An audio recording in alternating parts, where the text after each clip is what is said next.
Hi students, మనం ఈరోజు software ఇంజనీరింగ్లో project scheduling and resource management అనే 2 టాపిక్స్ చూద్దాము. ఈ 2 కూడా చాలా ఈజియెస్ట్ టాపిక్స్. సో సింపుల్గా మనం చెప్పాలి అంటే ప్రాజెక్ట్ షెడ్యూలింగ్ మీన్స్ బిఫోర్గా మనం ప్రాజెక్ట్ స్టార్ట్ చేసే ముందుగా మనం ఒక షెడ్యూలింగ్ అనేది ప్రిపేర్ చేసుకుంటాం, ఒక షెడ్యూల్ వేసుకుంటాం. సో ఏదైతే ప్రాజెక్ట్ వర్క్ ఉంటుందో, అంటే మీరు ఒక సాఫ్ట్వేర్ మేక్ చేద్దామని మీకు ఒక ప్రాజెక్ట్ వచ్చింది. ఆ సాఫ్ట్వేర్ని స్టార్ట్ చేసి రిక్వైర్మెంట్ స్టార్టింగ్ నుంచి ఎండింగ్ ప్రాజెక్ట్ డంప్ క్రియేట్ అయ్యేంత వరకు కూడా మనం ఈచ్ అండ్ ఎవ్రీ స్టెప్ని ఒక షెడ్యూల్గా వేసుకుంటాం. సో దాన్నే మనం ప్రాజెక్ట్ షెడ్యూలింగ్ అంటాము. ఈ ప్రాజెక్ట్ షెడ్యూలింగ్ని మనం సింపుల్గా చెప్పాలి అంటే road map of all activities in the project అని కూడా చెప్పచ్చు. అంటే మనం టోటల్ ప్రాజెక్ట్ యొక్క స్టెప్స్ని మనం ఒక రోడ్ మ్యాప్గా, అంటే ఒక ప్లాన్గా డిజైన్ చేసే ప్రాసెస్ని ఇక్కడ ప్రాజెక్ట్ షెడ్యూలింగ్ అని చెప్తాం. So that is the main starting definition for project scheduling. So ఇక్కడ ద మెయిన్ యూజ్ చేయాల్సిన వర్డ్ ఏంటి అంటే road map of all activities అని నేను చెప్తున్నాను. సో మామూలుగా మీరు ఇంకా ఏమైనా డెఫినేషన్స్ ఉంటే అవి యూజ్ చేయొచ్చు, మనం ఓన్గా ఎలా అయినా కూడా రాయొచ్చు. But the concept covering is very very important. నన్ను చాలామంది అడుగుతున్నారు, మేడం ఇలానే రాయొచ్చా ఎగ్జామ్లో, మీరు ఏదైతే చెప్పారో పాయింట్స్ అవే రాయొచ్చా అని చెప్పి అడుగుతున్నారు. ఇక్కడ చెప్పిన కాన్సెప్ట్ అనేది కవర్ చేస్తూ మీరు ఎలా అయినా రాయొచ్చు. ఎందుకు అంటే ఎగ్జామ్ పాయింట్ ఆఫ్ వ్యూకి వచ్చేసరికి the concept is important but the presentation is as your wish. So ఇక్కడ మీరు ఎవరి వే ఆఫ్ ప్రెజెంటేషన్ వాళ్ళకు ఉంటుంది కాబట్టి మీరు ఎలా యూజ్ చేసినా, ఏ పాయింట్స్ కవర్ చేసినా ద కాన్సెప్ట్ అనేది మెయిన్గా కవర్ అవుతూ ఉంటే మీరు మార్క్స్ గెయినింగ్ అనేది ఉంటుంది. సో అవి కవర్ చేసుకుంటూ రాయండి. ప్రాజెక్ట్ షెడ్యూలింగ్ గురించి ఒక చిన్న డెఫినేషన్ రాసిన తర్వాత పాయింట్స్ అనేవి చూద్దాం.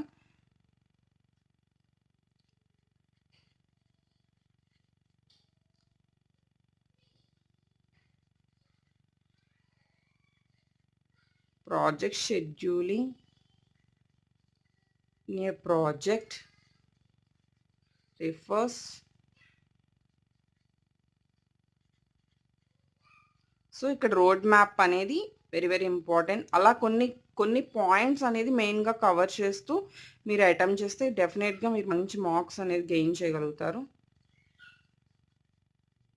ఓకే, సో ఇక్కడ ప్రాజెక్ట్ షెడ్యూలింగ్ అనేది ఒక ఆర్డర్లో చేయాలా, లేదు పర్టికులర్ ఆర్డర్ ఏమి ఉండదా అంటే డెఫినెట్గా ఒక ఆర్డర్ అనేది ఉంటుంది. ఎందుకు అంటే మనం ఒక ఫస్ట్ స్టెప్ తీసుకున్నాము అంటే సమ్ టైమ్స్ ఆ స్టెప్ కంప్లీట్ అయితేనే కానీ మనం సెకండ్ స్టెప్ స్టార్ట్ చేయడానికి ఉండదు. అలాంటి సిచ్యువేషన్స్లో మనకి షెడ్యూల్స్ అనేవి ఒక్కొక్కసారి ప్రిపేర్ అవుతూ ఉంటాయి. కాబట్టి కంపల్సరీ కూడా మనకి ఏదైతే షెడ్యూలింగ్ ఉందో దాన్ని by one step by step మనం కంప్లీట్ చేసుకుంటూ వెళ్తాము. అలానే ఈ ప్రాజెక్ట్ షెడ్యూలింగ్లో ఈ మేనేజర్స్ ఎవరైతే ప్రాజెక్ట్ మేనేజర్స్ ఉంటారో వాళ్ళు ఏం డిఫైన్ చేస్తారంటే వేరియస్ టాస్క్స్ డిఫైన్ చేస్తారు. అలానే ప్రాజెక్ట్కి సంబంధించి మైల్ స్టోన్స్, దానికి ఎలా డిఫరెంట్ ఫ్యాక్టర్స్ అనేవి ఎలా మనం ఫామ్ చేసుకోవాలి, ఇవన్నీ కూడా ప్రాజెక్ట్ మేనేజర్ చెప్పిన తర్వాత వాళ్ళు డిఫైన్ చేసిన పాయింట్స్ని బట్టి మనం ఏం చేస్తాము అంటే వర్క్ అనేది స్టార్ట్ చేస్తాం. సో ఇక్కడ ప్రాజెక్ట్ షెడ్యూలింగ్ని మనం ఫస్ట్ ఏ పాయింట్లో మనం స్టార్ట్ చేస్తాము, ఎలా షెడ్యూలింగ్ అనేది ఎలకేట్ చేస్తాము అంటే the first point is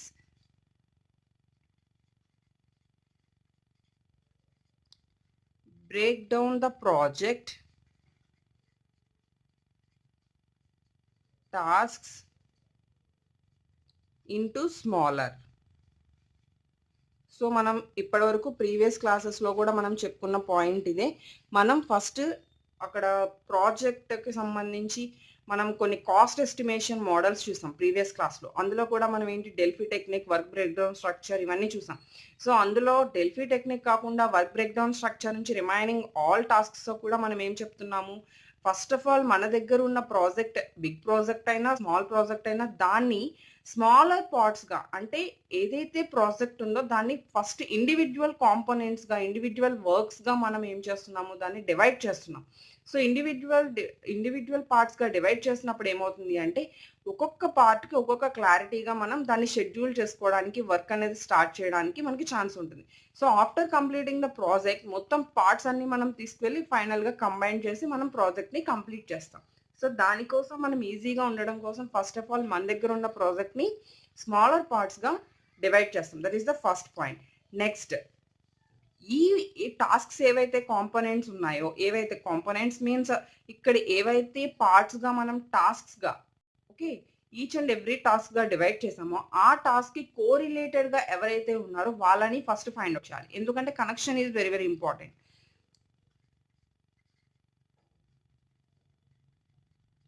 find out various tasks and correlated them. Okay. So, దీనికి రిలేటెడ్‌గా ఉన్న వాటిని మనం కోరిలేట్ చేస్తాము. After that each and every task దాని యొక్క ఫ్రేమ్ అనేది, అంటే ఫ్రేమ్ మీన్స్ మనం దాని యొక్క స్ట్రక్చర్ అనేది ఎంతవరకు ఎస్టిమేషన్ అనేది మనం రిక్వైర్ చేసుకోవాలి. సో, ఈచ్ అండ్ ఎవ్రీ టాస్క్‌కి మనం ఫ్రేమ్ అనేది డిజైన్ చేసుకుంటాం. సో, థర్డ్ పాయింట్ వచ్చేసేసి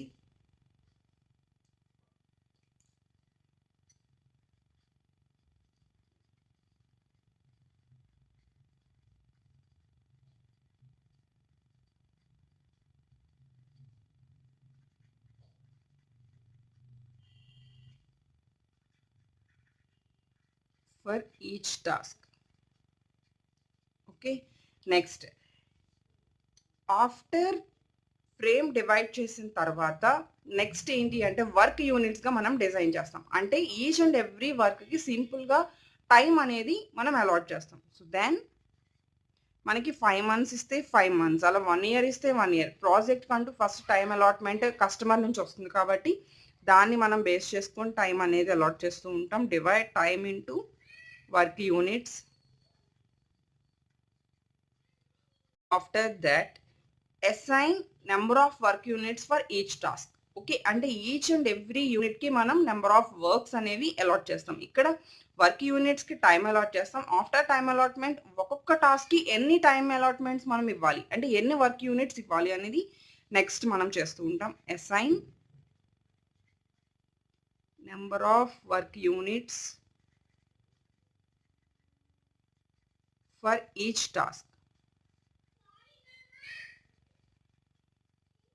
next after that calculate the total project time and work. Okay. అంటే స్టార్టింగ్ నుంచి ఫినిషింగ్ వరకు టోటల్ అలాట్‌మెంట్ అనేది మనం క్యాలిక్యులేట్ చేసి ఫైనల్‌గా ప్రాజెక్ట్ అనేది మనం ఒక అవుట్‌లుక్ కోసం ఫార్మ్ చేస్తాం. So, that is calculate total required for the project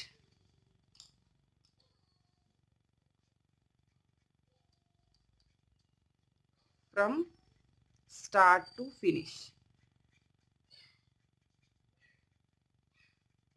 okay.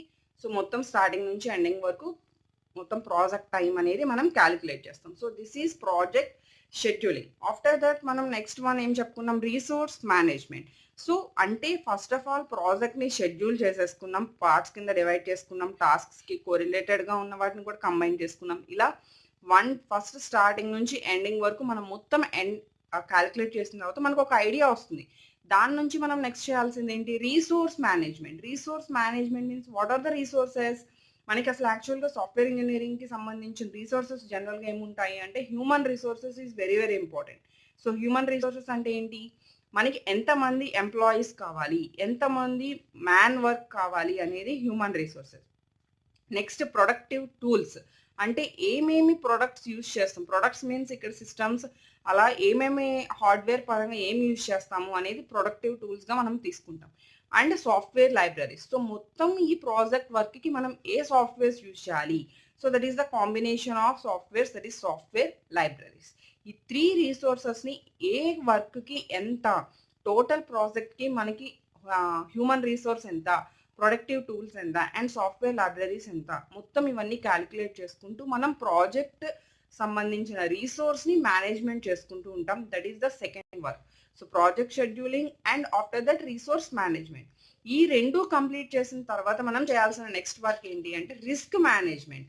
So, risk మేనేజ్మెంట్‌కొచ్చేసరికి మనకి రిస్క్ మేనేజ్మెంట్‌లో టోటల్ ఈ రెండిటిని బేస్ చేసుకొని మనకి రిస్క్ ఏమన్నా ఉందా?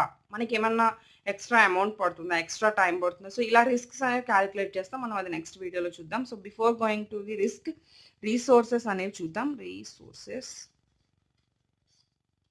ఓకే. సో, ఫస్ట్ మనం తీసుకోవాల్సిన 3 రిసోర్సెస్ ఏంటి అంటే human resource and second one productive tools, and third one software libraries. Okay, so human resources, productive tools and software libraries, ఈ 3 పాయింట్స్ మనం రిసోర్సెస్గా తీసుకుంటాం. సో ఫస్ట్ మన ప్రాజెక్ట్కి సంబంధించి ఏమేమి ఇంక్లూడ్ చేసుకుంటూ ఉంటాము అంటే ప్రాపర్ ఆర్గనైజేషన్. సో ఏదైతే మనం ప్రాజెక్ట్కి సంబంధించి మనం తీసుకుంటున్నామో మన ఆర్గనైజేషన్కి సంబంధించి ఒక ప్రాజెక్ట్ టీమ్ అనేది మనం అలాట్ చేసుకుంటాం. అండ్ ఈచ్ అండ్ ఎవ్రీ పర్సన్కి కూడా రెస్పాన్సిబిలిటీస్ అనేవి మనం అలాట్ చేస్తాం. So that is the first resource మేనేజ్మెంట్కి సంబంధించి the first point.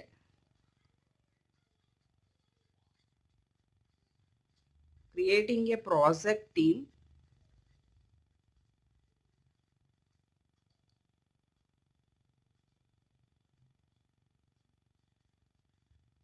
and allocating responsibilities to each member, each team member. ఇక్కడ టీంలో ఎవరైతే మెంబర్స్ ఉన్నారో వాళ్ళకి మనం రెస్పాన్సిబిలిటీస్ అనేవి మనం అలాట్ చేస్తూ ఉంటాం. నెక్స్ట్, పర్టిక్యులర్ స్టేజ్ దగ్గర ఎవరి అవైలబిలిటీ అయితే మనకి అక్కడ నీడ్ ఉంటుందో వాళ్ళ యొక్క అవైలబిలిటీని మనం అక్కడ తీసుకుంటూ వర్క్ అనేది అలాట్ చేసుకుంటూ ఉంటాం. So that is determine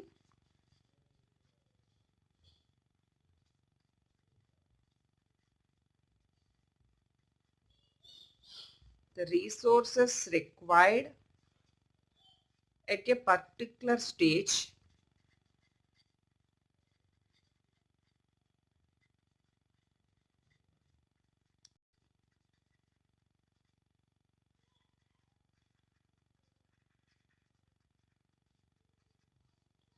and their availability. Okay, next, each and every person ki work allot చేసేసాం. అండ్ వాళ్ళకి సంబంధించి మనం రిసోర్స్ అంటే అక్కడ పర్సన్ అనే వాళ్ళు కూడా మనకి హ్యూమన్ రిసోర్స్లోకి వస్తారు. తర్వాత ఈచ్ అండ్ ఎవ్రీ రిసోర్స్ అనేది మనకి అక్కడ మేనేజింగ్ అనేది జనరల్గా జరుగుతుందా లేదా. అండ్ ఒకవేళ 1 పర్సన్కి మనం అలాట్ చేసేసాము, వాళ్ళ వర్క్ కంప్లీట్ అయిపోయింది. వర్క్ కంప్లీట్ అయిపోయిన తర్వాత అదే రీసోర్స్ని మనం వేరే వాళ్ళకి రీఅలకేట్ చేయొచ్చు. రీఅలకేట్ చేసేటప్పుడు ముందుగా ఎవరికైతే నీడ్ ఉందో మనం తెలుసుకుని ఆ నీడ్ ఉన్న చోట మనం వీళ్ళకి కంప్లీట్ అయిన రిసోర్స్ని వాళ్ళకి మనం అలొకేషన్ అనేది చేస్తూ ఉంటాం. సో రిసోర్సెస్ అనేవి మనం మేనేజ్ చేస్తూ ఎక్కడైతే మోర్ నీడ్ ఉందో అక్కడ అలొకేషన్ ఇస్తాము, ఎక్కడైతే నో మోర్ నీడ్ ఉందో వాళ్ళకి మనం అక్కడ డీఅలొకేట్ అనేది చేస్తాం. So manage resources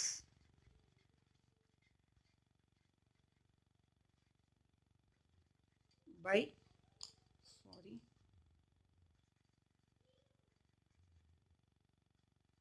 deallocating and reallocating. Okay, so ఇది టోటల్ మనకి రిసోర్సెస్కి సంబంధించి సింపుల్ పాయింట్స్. నేను ఓన్లీ ఇంపార్టెంట్ పాయింట్స్ కవర్ చేస్తూ మీకు చెప్పాను. So this is the total points. Next మనకి ప్రీవియస్గా మనం చెప్పుకుంది project scheduling. So project scheduling and resource management. So next వీడియోలో మనం రిస్క్ మేనేజ్మెంట్ అనేది చూద్దాం.